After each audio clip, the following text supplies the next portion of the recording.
Close your eyes and try to think of nothing. How long did it take? 3 seconds. 5. Before a notification, a song, or a random urge to scroll invaded your inner citadel. We are the first generation in human history to lose the most valuable resource we ever owned, silence. In the ancient world, silence was the architecture of the soul. Today, that architecture has been demolished to make room for the attention economy. This isn't just about being distracted. This is about the death of the deep human mind. Today, we decode the pattern of your mental imprisonment. In the late 18th century, philosopher Jeremy Bentham designed a prison called the Panopticon. It was a circular building with a central tower. The prisoners could be watched at any moment, but they never knew when. So, they began to watch themselves. Today, the Panopticon isn't a building. It's a pocket-sized rectangle. We aren't just the prisoners. We are the guards, constantly checking our own metrics, our likes, our relevance. This constant surveillance has murdered our deep thought. High-intensity content has fragmented our consciousness. We no longer possess a linear narrative of our lives. We possess a series of 15-second clips. We have traded the architecture of silence for the noise of the void. And in this noise, your ambition, your identity, and your soul are being quietly eroded. But there is a way out.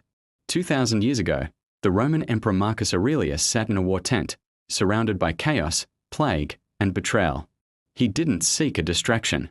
He sought what he called the inner citadel, a place within the mind that no external storm could touch. The Stoics understood a secret we've forgotten. Silence isn't the absence of noise. It is the presence of self-mastery. Seneca warned us, to be everywhere is to be nowhere. When you give your attention to every ping and pop-up, you are scattering your soul to the winds. The Roman secret was retreat. Not to a mountain, but into the self. You don't need a digital detox. You need a mental fortress. You need to stop being a consumer of life and start being the architect of your own attention. Reclaiming your mind isn't about running away from technology. It's about building a wall around your time. Step 1. The analog hour.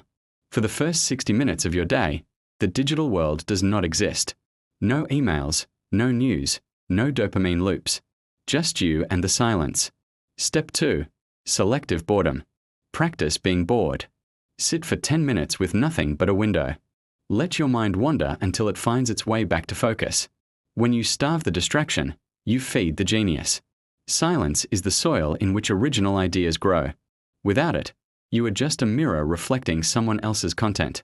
The architecture of silence is a choice. Every time you say no to a notification, you are laying a brick in your fortress. The world is loud, but your power lies in the quiet. Rebuild the fortress. Decode the silence. Will you reclaim your mind? Subscribe to Symbolism Decoded. The deep dive has just begun.